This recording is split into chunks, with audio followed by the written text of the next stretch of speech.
Hey, yo, it's me, Pops Van Marmalade, and you're watching the Comics-Related Madness Network. Uh-huh. So come get some. CromCon. CromCon. Hey, we want to shout out to our sponsors, Daytona Beach Comic Con. If you are a fan of comic books, if you're a fan of comic book conventions, and if you like meeting comic book creators and getting comics and comic-related stuff, then you need to make your plans to attend Daytona Beach Comic Con. This year's show is September 9th and 10th. Silverline will be there, so you should make your plans to be there too. We'll see you there. If you like comics and find yourself in the Orlando, Florida area, doesn't everyone come to Orlando at some point in time to see the House of Mouse? But when you're here, you need to make it a point to visit Coliseum of Comics, especially the one on East Colonial Drive. They carry Silverline Comics, even a limited edition Coliseum of Comics version of our comics. So, when you go, be sure to ask for Silverline Comics and tell them we sent you. OCD stands for Orlando Collector Deviants. OCD, Steve and Trish, they're a family of geeks who promote geek things, particularly those around the Orlando, Florida area. They're big supporters of Silverline, and we think you should be supporters of theirs too. Go give them some love. If you are an independent comic book maker and you need to get your independent comics made, you need to look no further than Kablam! Kablam Digital Printing. They print our books, and they do a bang-up job. They're not only trusted by Silverline, but many, many independent comic book makers. Head on over to kablam.com and see for yourself just how easy it is to have your comic printed by them. And tell them Silverline sent you.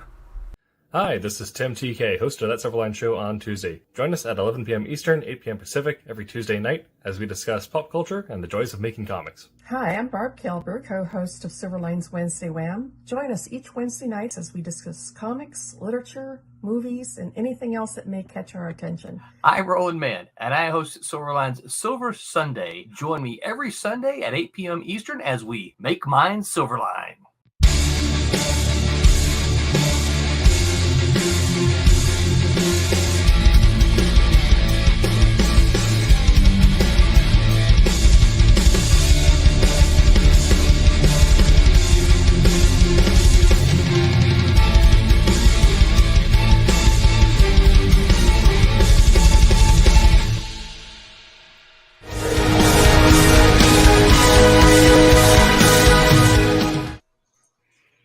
Hola, everybody. Hello. We made it. Hello. We made it. Tonight, my name is Barb Kelberg, and I'm your hostess for the evening. And with me is Martin Mertonen, my co-host. If you don't know who I am. Hello. If you don't know who I am the creator of Divinity. I ink Cat and Mouse. I am the CFO of Silverline Comics, an all-around empress of inks. Yeah. Martin is a fantastic colorist who works on, Wolf Hunter. And are you working on anything else at the moment? I'm working on Wolf Hunter too. Okay. So slow going, but it's coming. So just put up another page last night. So yeah, it's coming. And our special guest this evening is the legendary Bill and Linda Reinhold. Bill has been around for a long time. That means we're old. That's what you're saying. Yes. Well, so am I. So. Nah. And Linda is one of the great colorists that I know, and she's also a lovely, lovely person. That's for sure. That's for sure. These are some of my best friends. I love these two dearly. They live about an hour south of me, so we end up at a lot of shows together. Yeah, we should meet up some other time. Yeah, when we're not doing shows. Yeah. Who knows? Before we get started this evening, I want to remind everybody that, hang on here. Those kids are birds. That's me. I have a window open. So okay. I want to remind everybody Nice. that we have a crowdfunder going. And those are kids in Martin's background. Yes, I can hear them now. I like kids, so it's okay. Yeah. All right. No. Can't mute them from far away. We have a crowdfunder going right now for the Silverline team up featuring the champion and Ms. Fury, and with a surprise guest star of the Demon from the Cat and Mouse comic books. We have 20 days left to go. We are at 89% of our goal. So if you want to hop on, hear anything. if you want to hop on after the stream, we would very much appreciate it. And you guys can just take out your earphones altogether if you want. It's not going to be a big deal. Can you tell her? Well, we might have to because Okay, Linda says you can't hear anything. I really can't hear I don't know anything. what this deal is. So take yours off and see how it goes. And so I'm going to unplug it. So There we go. Check, check. Oh, yeah, I can hear everything now. are we echoey? Are we echoey? No, we're not hearing any echo. There- Nope, no echo. We're good. Excellent. Okay. Wonderful. It is so good to see you guys again. Yeah, you too. You too. It's been so many years. I can't even remember how long we've known you. My gosh. I know. We're well, you're just over the border in Illinois, but You yeah. were like 12 when we met you, I think. Thanks. We are going to show some of you guys' work, and then you can tell us a little bit about it. First of all, before we get to that, Linda, Yes. tell us how you got to where you are now. Oh, how many days do we have? I fell into comics. I didn't plan on being in comics. I was in advertising. I have a fine arts degree from Stevens College. It was either Missouri, is it? Sorry? Stevens College is in Columbia, Missouri. Missouri, yes. Oh, Yeah. Rob Davis country. Well, it happened that, long story, but I moved to New York looking for a job. My mother was a traveling agent for Estee Lauder, and their headquarters being in New York, my mother came a few times a year and took me out to lunch with her and some of the Lauder people, and one of them said, "And Linda, what are you doing?" And I said, well, I'm between jobs at the moment, and instantly they put me to work at a cosmetics counter in B. Altman, which was what Mrs. Maisel did. I didn't like working for Lauder. Working with the public is hard. And I had everybody I knew looking for a job for me. One of my friends, who worked, I think, for Borghese, took me out to lunch with a friend of the older man she was dating. And he said, well, listen, I have some ideas. He gave me a list of about 7 people in advertising and publishing and said, here, try these numbers. Maybe you can get a job. And about 7 down the list was Stan Lee. Try calling Marvel and saying, hey, can I talk to Stan Lee? Well, I did get an appointment, and I arrived there with my giant portfolio at the same time as Stan's daughter, JC, whom we called Joni in those days. She rode up the elevator with me and announced to the room, can't we get this poor girl a job? And people I met with really liked my work, and I was hired on the spot. So keep in mind, Linda had no idea who Stan Lee was, or anything like that. No, I or had anything seen, much about Marvel Comics whatsoever. Sounds familiar for me in several instances. Yeah, it was funny, but I loved the offices, artwork everywhere, nice people, music playing. It was my kind of place, and I was so lucky to get a job, and I started right away in the production office. Marie Severin sat next to me. She moved me on not long after that into coloring, which I kind of phased into. I did a lot of work at the office. I did work at home, and absolutely loved the job. So that was it. So ever since then, when I came home from New York, I was lucky to get a job at First Comics. Wait, you skipped the whole part. The whole part about There's this person that you were partners with. Well, okay. Weren't you at the studio for a while? Yeah. Yeah. But you So I met Barry Windsor Smith at Marvel Comics and fell hopelessly in love. And strange but true, he asked me to partner up with him to start the Gore Blimey Press, which was publishing his work. And so he did the art, and I pretty much did everything else, dealt with the printers, and did all kinds of drawing and production and some coloring. Lots and lots of coloring. We had the business for 10 years, and in time it was time for me to go, and I did that. And when I got home, this is what happened. One of my dearest friends in the world got married in Texas, and her husband's best man was a friend of Mike Gold's. I remember Mike Gold.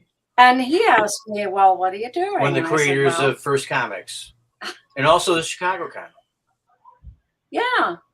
I mean, I didn't know, but the original Chicago Con. I called up First Comics, and strange but true, the fellow who, Alex Wold, who interviewed me had actually been a fan of mine.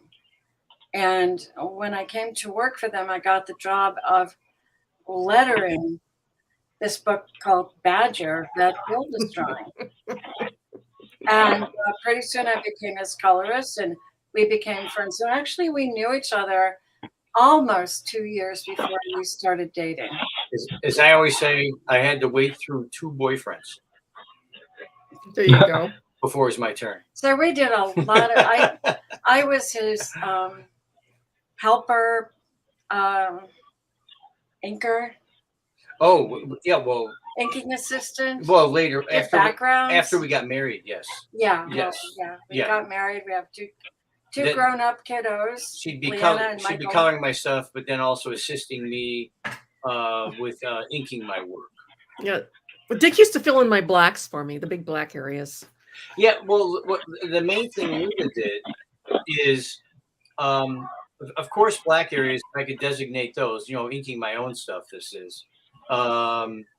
And she would also do, no, actually, this is wrong. Actually, with my stuff, it was mostly filling in blacks and cleaning up stuff. It was only when I'm jumping ahead here, but it's only when I inked other people where there's finished pencils that Linda would do, like if there were a lot of buildings, she'd do straight lines, like the main straight lines of a building, and then I would go in there and add extra weights and embellish it and everything else, but she would just get it started for me, when there's like a million buildings, just to get a bunch of the windows outlined, this and that, whatever, the stuff that's tedious, and then I can just go in there with a brush or a pen, and freehand everything after that. All right, Bill. Yeah. How'd you get yourself into this mess? Well, as a kid, I loved drawing, and it was even like when I was in like 8th grade, I met a couple guys that were drawing their own comic stories, like on notebook paper or whatever they had, and I was like, wow, you're drawing your own stories. I was just couldn't believe it, and so I just tried doing it too. And so I do like a Spiderman story. I made up some of my own characters and stuff. And so as I got into high school, it kind of faded, and I became a drummer, and my whole emphasis was music and being in bands and stuff. So, but one day I just basically almost had an epiphany, like, okay, music isn't going to be for me, even though things were going pretty good and I was a pretty good drummer, but I just thought it's not going to be my career. So I stopped, and soon after I went back to art, And then I started like drawing and painting and things on my own. And I thought I got to go to school because I'm the kind of person I need somebody like giving me a deadline, do this, do that, whatever, get that project done, to make me work hard. So I went to the American Academy of Art in Chicago, which is basically commercial art illustration school. A lot of emphasis on classic illustration. Andrew Loomis is like the god at that school. So I went there for 3 years and learned a ton. And during that time, I actually started working in comics. First thing I did a story for Scary Tales at Charlton Comics, which wasn't my first thing published. It was the first thing I ever drew to be published. But then while I was in school, I met Mike Gustovich, who was just putting together Noble Comics and publishing Justice Machine. He was at the Chicago Con, and I went there with my portfolio. My portfolio was this like 10 to 12 page science fiction story I drew for Charlton Comics. And I just carried that around and showed people. And I met Jim Shooter because back in the days, Barb, you could just walk up to an editor or whoever and just say, hey, can I show you my stuff? Sit down behind the booth and go through your stuff. Yeah. You didn't have to stand in some line and whatever. You don't even know who the heck you're talking to. Anyway, so I showed him the stuff and he goes, it looks like you're more for like heavy metal, because he's looking at this science fiction story I drew, and it's not superheroes or anything like that. And whatever, I thought I was dejected, walked away. But then I was walking down the aisles, and there was Mike Gustovich sitting there with a little table with his Justice Machine #1. And I started talking to him. And wow, he's publishing his own superhero comic, which I guess his comic was like the first superhero team book ever self-published, if I remember right. So I showed him my portfolio. He liked it, and he first wanted me to ink him because I was penciling and inking my own work always. But then he changed his mind. Says, "No, I think I'd rather you pencil and I'll ink you." So that's how I started drawing the Justice Machine in 1981 to 82, and then it took off from there. Should I keep going? Yeah. Okay, so the next big break was that thing was ending, and we were at this thing called Chicago Con used to do this show. It was every 6 weeks at a hotel downtown Chicago, and they would let artists who were published or whatever sit at a couple tables or whatever. And I was there, and Mike Baron was there. And he was pushing Nexus and Badger at Capitol Comics.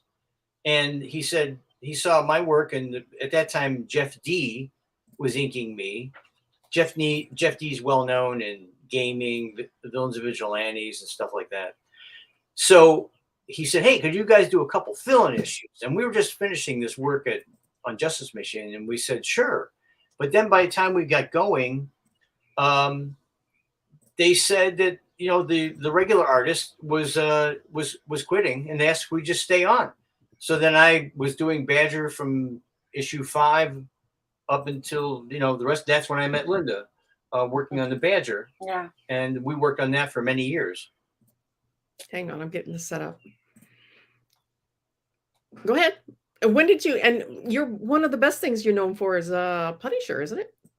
Yes, and that's because of Mike Baron too. Because Mike Baron was, while we were doing the Badger, he started working at Marvel, doing the Punisher, and we basically were coming to the end of what we were doing in Badger. We finished our monthly run, monthly books, and then I did a graphic novel called Hexbreaker of the Badger, and he said, hey, how would you like to draw the Punisher? And I became a big fan of the Punisher, mostly because Klaus Janson drew the first 4 or 5 issues of the series.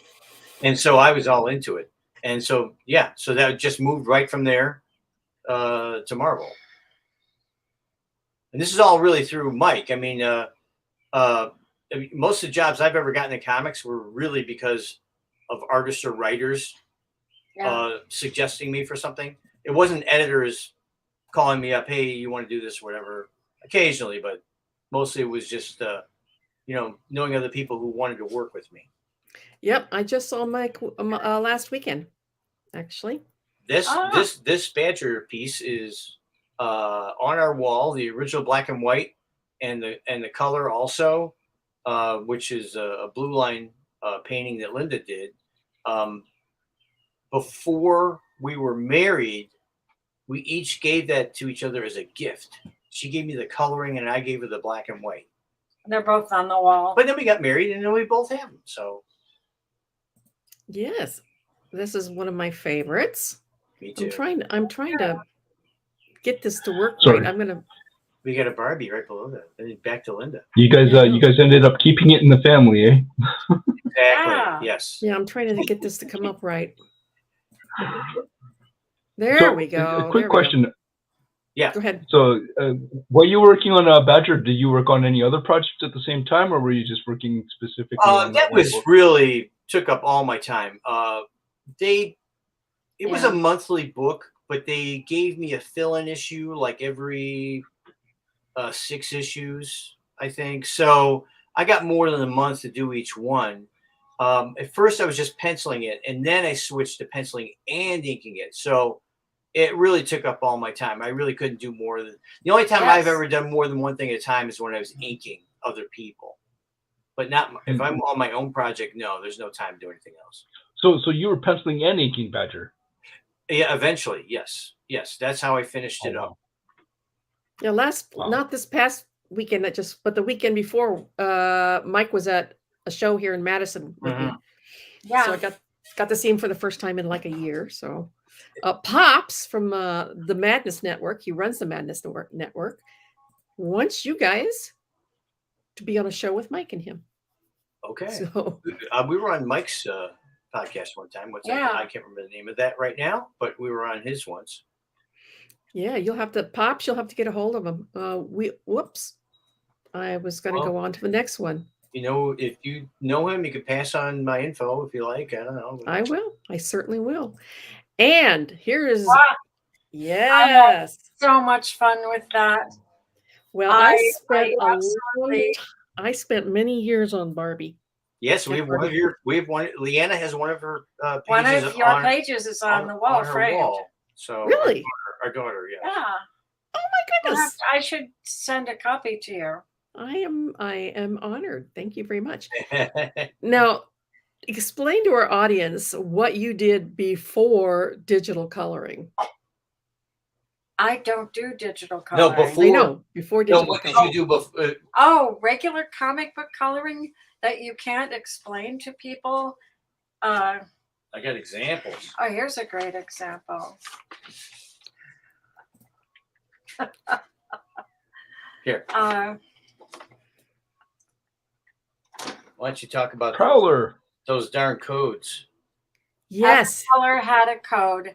These were separated by hand, not by photography, for many, many, many years. And each color, like red was R and yellow was Y. And we were able to use 25, 50, and 100% colors. And it's very hard to describe how these people work, but essentially they would take a page, put a piece of acetate over it, and if their job was to do, let's say B2, the lightest blue here, they found every piece of that color and put the photo opaque paint there, and that's how it went. And every color that was used has a separate page. And then at the end, they put all of the blues together, all of the yellows, all of the magentas, and somehow married it up to make the plates. Most people have closed their eyes and fallen over by now. Did you use Doc Martens or watercolors? Absolutely, everybody did. Especially for when she was doing the working with the codes, she used Doc Martens because it's completely transparent. So when you go over Yeah. that or Xerox or something, it doesn't cover it up.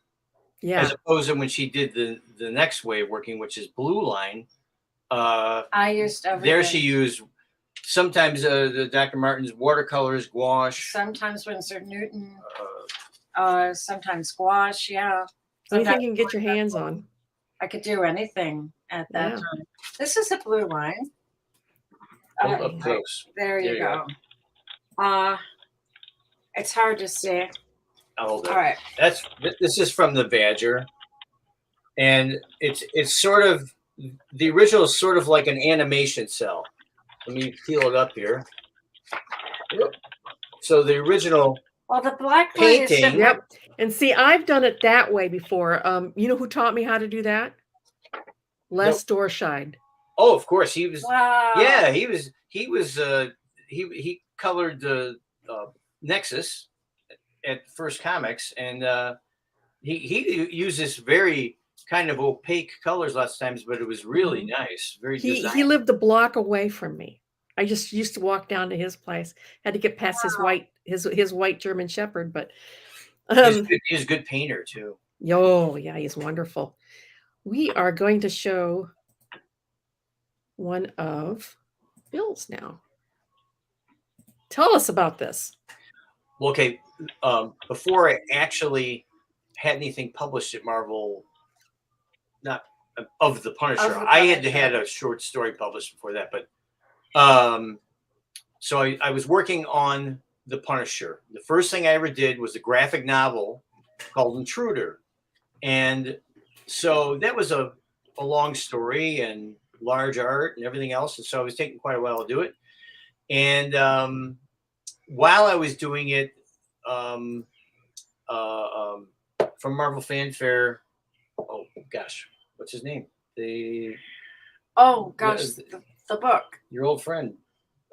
Anyways, Marvel Fanfare, they asked me to do a pinup section, and for that they said you can do whatever, any characters you want. So I picked the Punisher, the Hulk, Thor, Black Panther, I think something else. Anyways, so this was one of the pieces. Linda colored it. This is colored all of them. This is the old school coloring again. Although this is when they started moving up, I think, using computer artists, but you would do the coloring and then they'd pass it on to the people, but to do the so-called separations. Anyways, so yeah, so that's what that was. It was sort of a preview of the novel I was doing.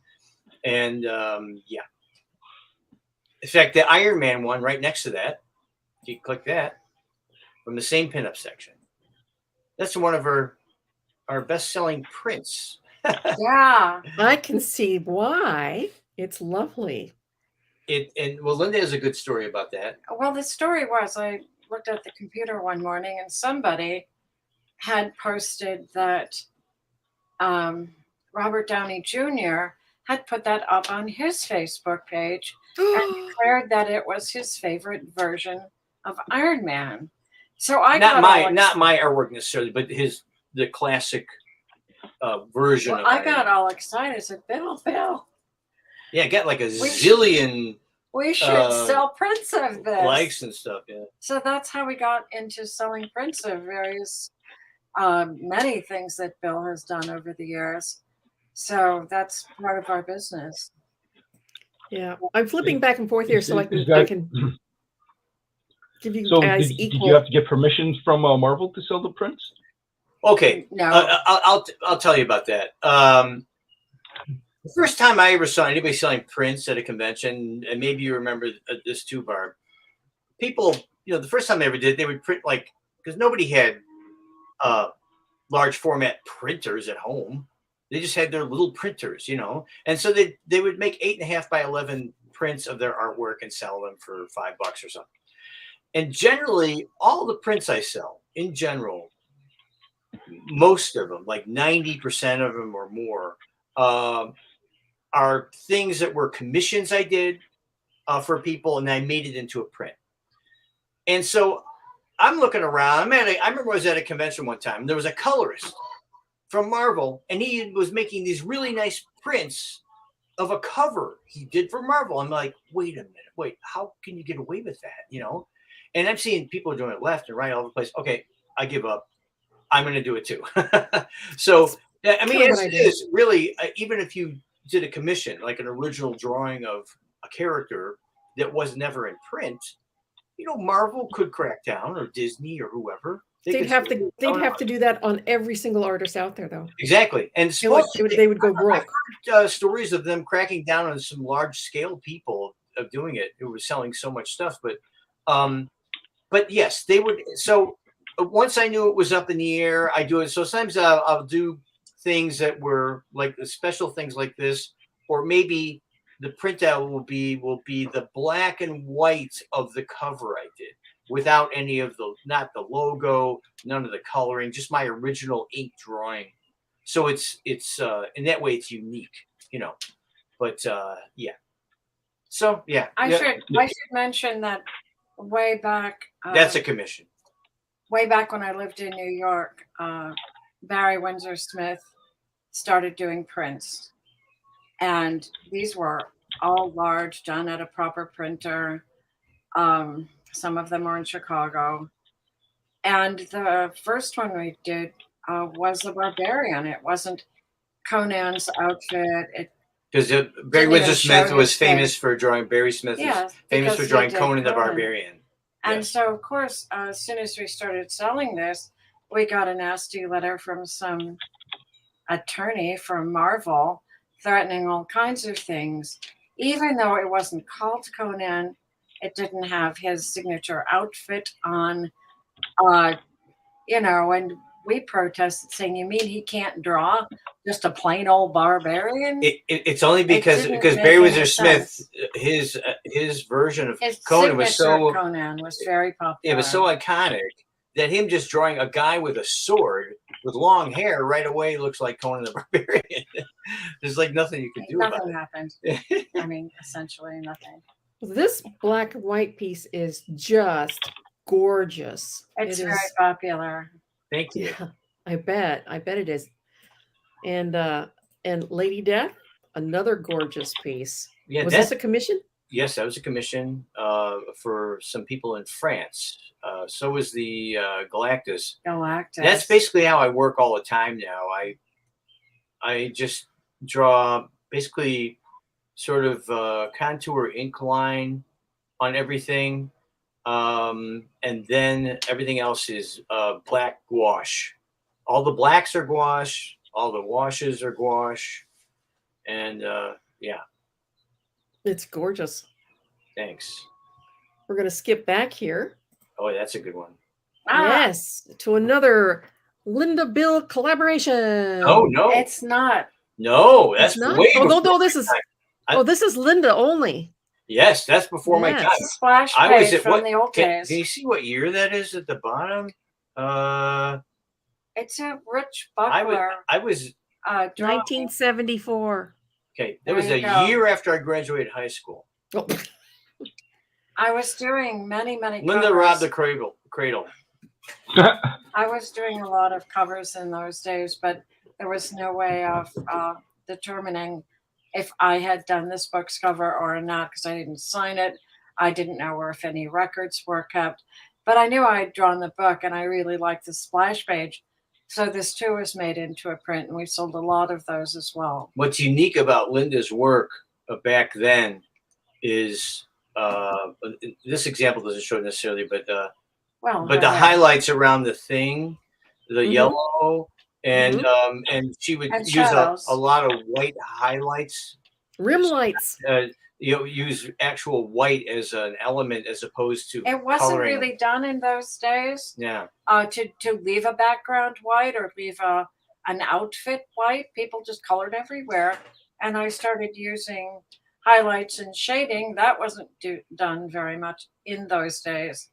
So I've actually had a number of people talk to me over the years about the new things that I had done that people liked. And you know, it's so funny. My girlfriends laugh that people still want my autograph for some of the work I did 40, 50 years ago. Kevin Nolan, who we met for the first time a few years ago, he started doing shows. Famous comic artist, and he met Linda, and he said he had been a fan of hers when he was young, because of the way she colored.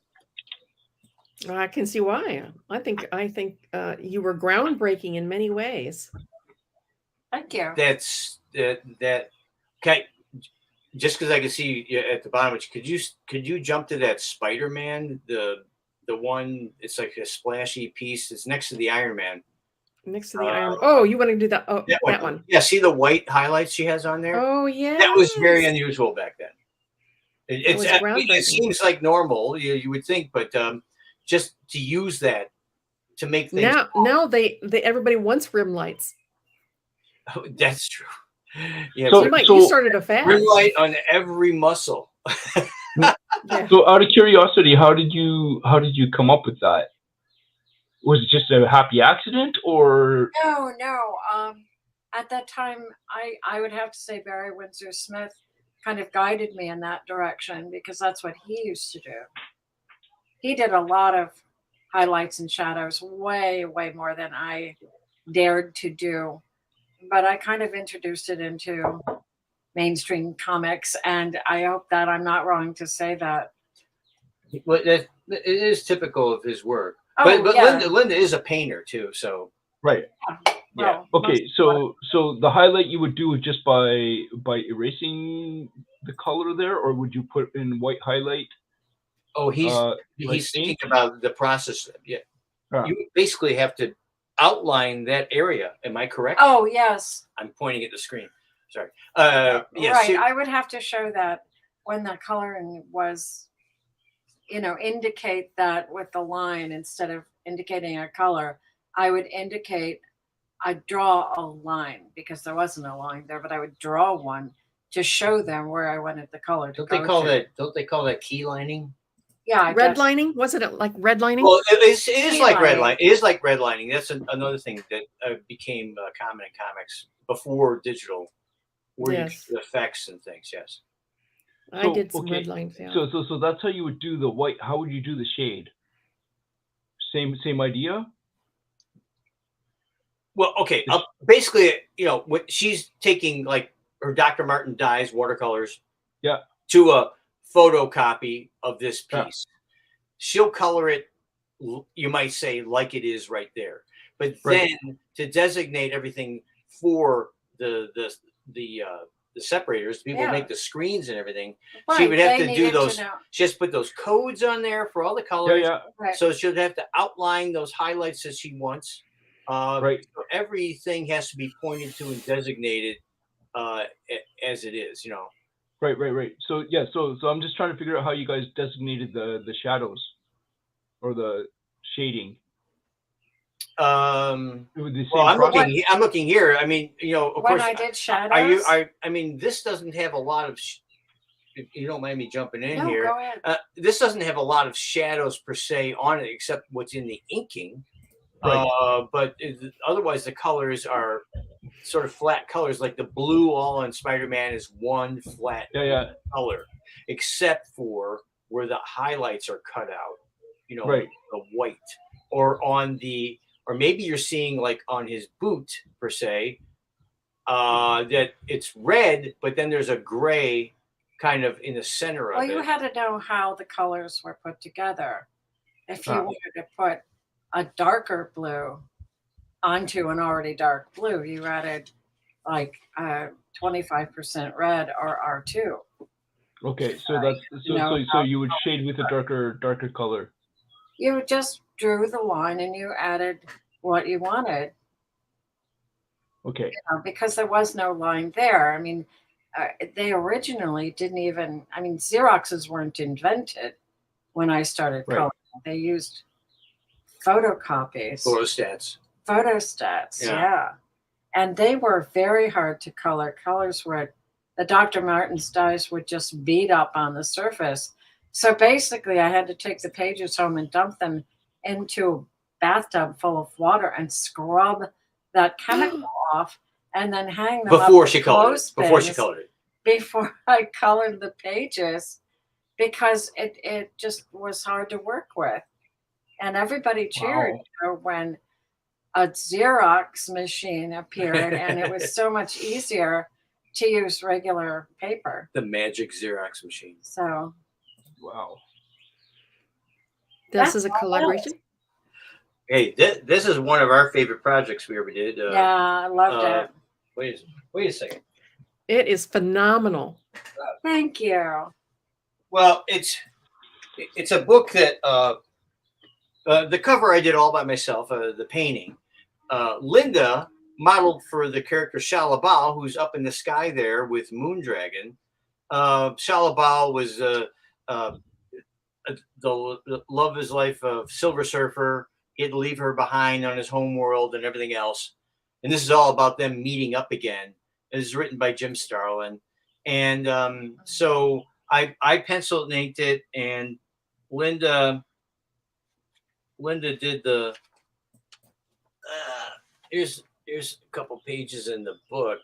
Linda did the coloring, the blue line coloring for this. You know, like I showed before, the sort of the animation cell type thing. Mm-hmm. And Linda modeled for all the Shalabal scenes. Well, actually, Moondragon too. She modeled for all the female characters in the story, even though I might change them up. I'm trying to find. Wait, I have something I can show you. Okay, here is the kissing scene. Ooh, and how did you research that? Yeah. Well, here's the funny about that. I actually hired a guy, a friend of mine who was an actor, and sometimes model, to be the Silver Surfer. So I took a lot of photographs of him, and but I said, you're not going to be able to do the kissing scene with Linda though. so Linda and I, we posed for that. It's, you know, two people kissing is not easy to draw out of your head at all. It's not. So I needed reference for that. So, And it took a lot of practice, I bet. yes, of course. So photographs were taken of us doing that. Here's another page from the Silver Surfer. Oh my. Oh, wow. Oh my, that is Big amazing. banquet. How many days did it take you to do that one? The whole story, which was, gosh, I'm trying to remember how long it was. It's so long It ago was either now. it was either 45 or 60 pages. I don't know. It took me like 7 months or something to draw the whole thing, which sounds really fast to me now. But a page like that, oh, that is so detailed. I don't know, days. That's all I could say. Days for sure. I mean, I could spend even longer than that. Quite a while. And there's the Punisher novel, Linda again. My daughter was all of, I think, 4 months old at the time. I did the cover by myself. Linda colored all of the interior. I don't have an example of that, but yeah, I really like doing these projects because they were the large format printing, you know, a graphic novel. Like, well, of course, up in Canada, I'm sure you see a lot of graphic novels from France, right? Probably more so than in the States, yes. Well, when I went to Quebec, I went to this place called Fnac. Yep. Bookstore. And they literally had a whole section as big as what we think of like the children's section in a large bookstore like Barnes and Noble or something here. And it was all graphic novels. I mean, stacked up on tables, on the shelves, because graphic novels were not just one-offs. They were a series. You might have, you know, 12 books or something telling a story. And it, I'd always seen graphic novels coming up, going to conventions in Chicago, because there would, especially at ChicagoCon, there was this one dealer who would bring all the graphic novels he could from Europe. He was from Europe, and he would sell them. And of course, they weren't in English, but fantastic art. anyway, so I was just blown away by all these things and how much they do that. So Marvel doing that, I thought was great, and I'm very happy to see. And I didn't know anything about this till we did an appearance for Free Comic Book Day recently. That Marvel is now doing a series of large formats pieces like that. Again, they're soft covers, but they're that same kind of a size as a graphic novel traditionally is. So they've gone back to it, so which is very nice, because I always felt like the United States was missing out not doing that. But they say some people who collect comic books don't want anything larger; it doesn't fit in a comic box. You know. Oh, I love graphic novels. I'm trying to pare down my floppies because I ended up having copies of floppies and copies of the same graphic novel as the floppies. I'm like, why am I double dipping myself here? Yeah. This is interesting. That's Magnus. Yeah, that's Magnus Robot Fighter. I did a few issues at not at Valiant, which a lot of people think it was at Dark Horse. So yeah, that was the cover to issue number 1. Again, we see the gouache look on this, which although I will say is really just full black ink, ink line and brush, and then the wash is put on top of that. Okay. Yeah.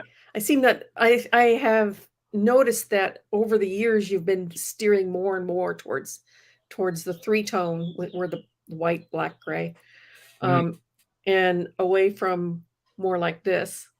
Yeah, one of the reasons is now they can print it. Yes. At the time, there would have to be maybe some special thing they would do for a cover or something, but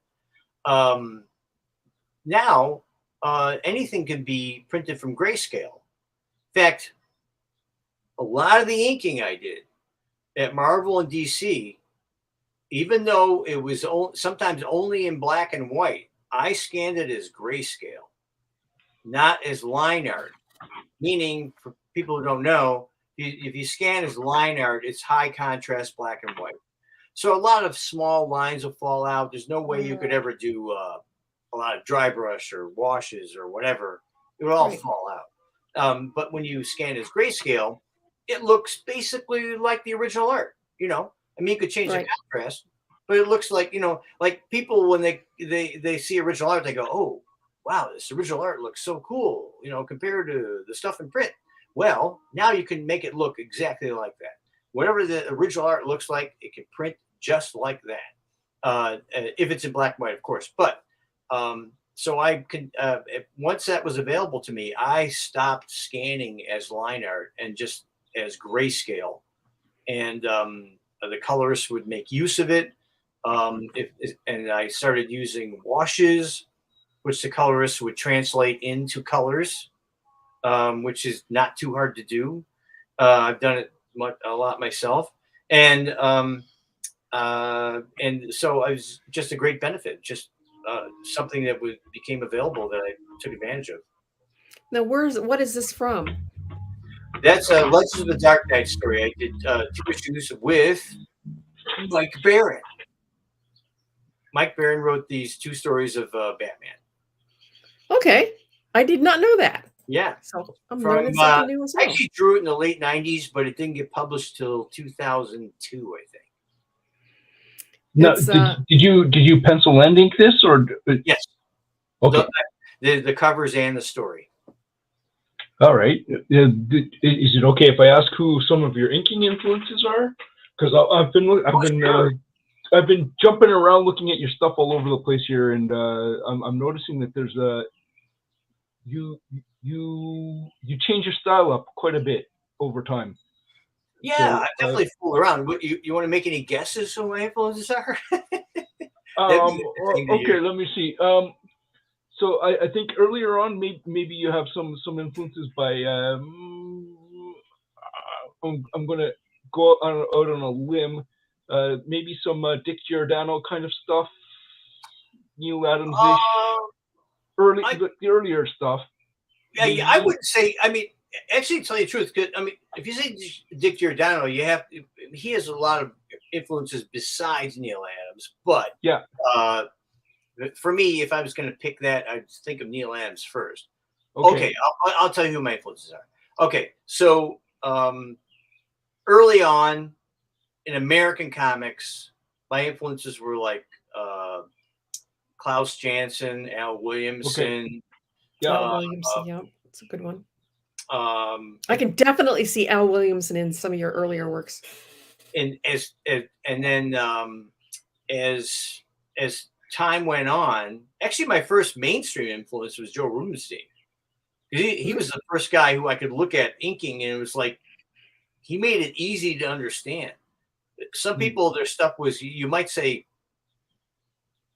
almost too organic for you to understand what the heck was going on. But Joe was like, he had this style that was very strong, and there was sort of almost a formula to it you could pick up.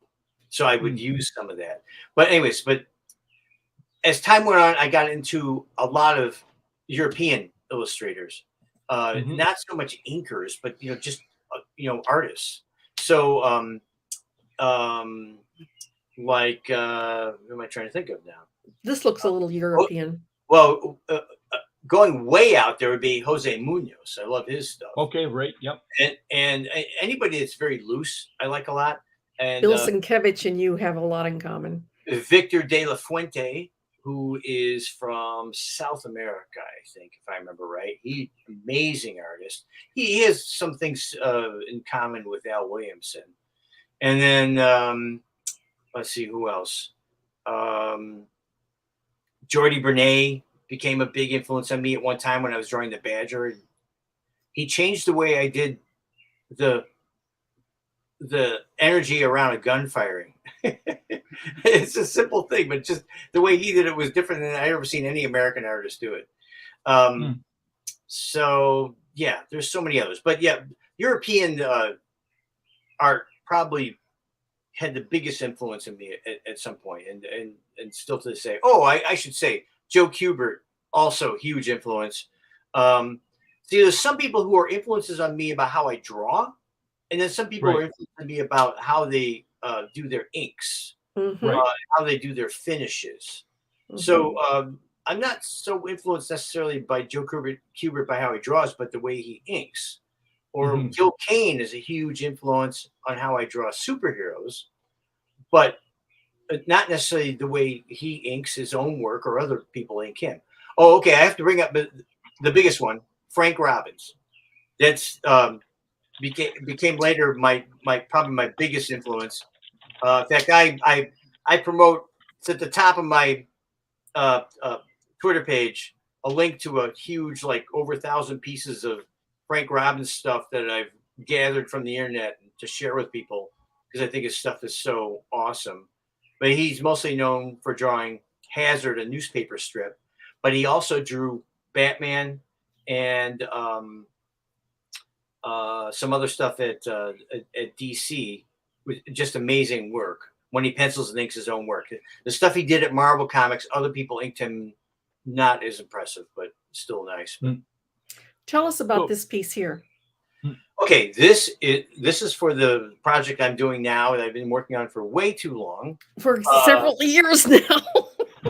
Yes, it is. So it's 134 pages, and it's a World War II graphic novel written by Carl Potts called The Flying Column, and it's all about a rescue mission into Manila to rescue mostly Americans and other people out of this internment camp at the Japanese turned the University of Tomas into an internment camp. So it's a rescue mission to get the people out.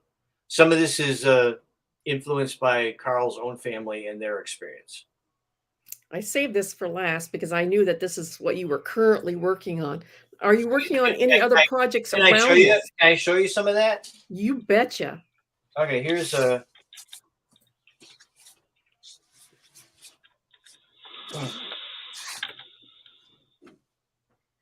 See, there I'm doing the washes I was talking about.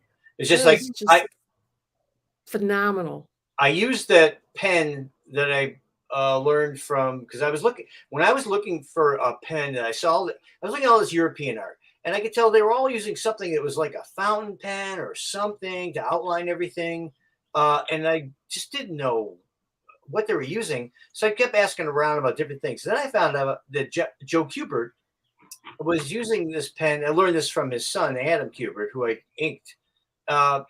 He was using this pen called Hunt 513 EF, and the pen, unlike other crow quills, the point of it is kind of roundish, so you could slide around on the page with it. It's very natural. You could write a letter with it, you know. So it's a pen I always recommend to artists who are scared of crow quills. So that's on the outline of everything. That's what that dead weight line is on everything, and then the rest is the gouache. Stunning, just stunning. So that's Now, what takes all my time these days. Yeah, you've been working on this project for how long now? Yes, that long. Yeah, that's what I thought. And do you do anything besides shows? Do you do anything around the World War II project? Around? What do you mean around? Like in addition to? Oh, any other work you mean? No, not really. I mean, I have a pile of commissions that I need to get to one of these days. I pick at them once in a while, but no. As far as doing other art projects, that's about it. I did a pinup for some small publisher one time, something else, but no, I have to keep You say that's 130 pages. How many pages are you in now? I penciled the whole thing. Laid the whole thing out, penciled the whole thing, rough pencils, and I'm about halfway through the finishes. Close to that. Cool. That's going to be on my pull list as soon as it comes out, because I love your work on it. I'll be screaming it from the rooftops when it's done. I'm sure you will. Anything, Martin? In what sense?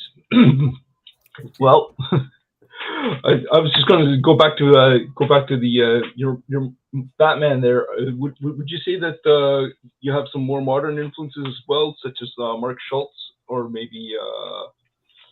I wouldn't say Mark Schultz, but modern Batman stuff. Okay, well, my favorite Batman artists are probably, it's not modern. Kevin Nolan.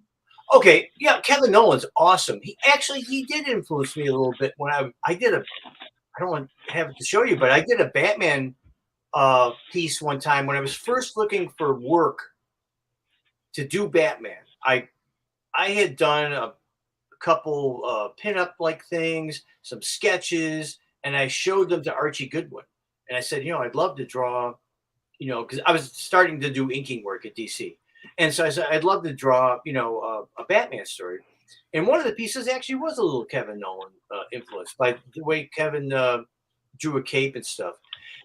Kevin's interesting. A lot of stuff that people are influenced by, and him is influenced from other people. Like he has a lot of Bernie Wrightson in his stuff. Like the way he famously draws a mouth.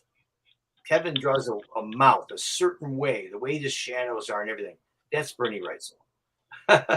So it's like you can look back at artists who came later, and if you it's interesting if you go up to them and go, who are your influences? Or you find out who their influences are, and you can learn a lot about them and where it came from. Very cool. Yep, very, very cool. Well, we have hit we could sit here and talk for another 2 hours, because you guys are just a font of knowledge. I could mine the data that in your brains for ages, but it's much more fun to meet up with you guys in a show pretty soon. Well, it's certainly nice to see you, Barb.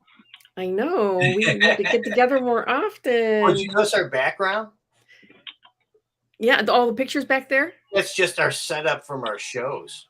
Oh, our banners back there. Are you guys going to do the new expo in Madison? We've been to Madison. We've done a few, at least 3 or 4. No, shoot. Well, I don't know what this expo one is. There's but, a new I've Madison actually, Expo. because of this project I'm doing, I've really cut back on shows. We we did used to do- C2E2. We used to do 2 a month. We did Free Yeah. Comic Book Day. We do in one a Indiana. month. So it's like, but otherwise not much. Yeah, we've got too much going on. We tend to do only one a month. But the Madison Expo is a new expo at the big Alliance Energy Center in September, and I was hoping to see you guys. Oh, it's in September? Mm-hmm. Oh, that's something to think about then. Yeah. I'll have to get a hold of them and say that they should ask you guys. Since I network just like Pops. All right. Well, we're going to wrap this up, and I can't thank you guys enough for being on the show. I'm going to have you guys back because we just barely scratched the surface. Mm-hmm. I'd love seeing you, Barbara. We could chat away. I know you we could could do a whole show just with Linda, easy. But yeah, if you guys are interested us being involved in anything else, or you have a topic you're doing or something with other artists or whatever, feel free. Oh yeah, trust me, we'll probably absolutely tap you. All right. Okay, we're gonna wrap this up, and let me find the closeout. Where is this closeout? Oh, Good night, there it Martin. is. Good night, Barbara. All right. Nice meeting you, Martin. As we like to say at the hang around for a little bit after this is over. Sure.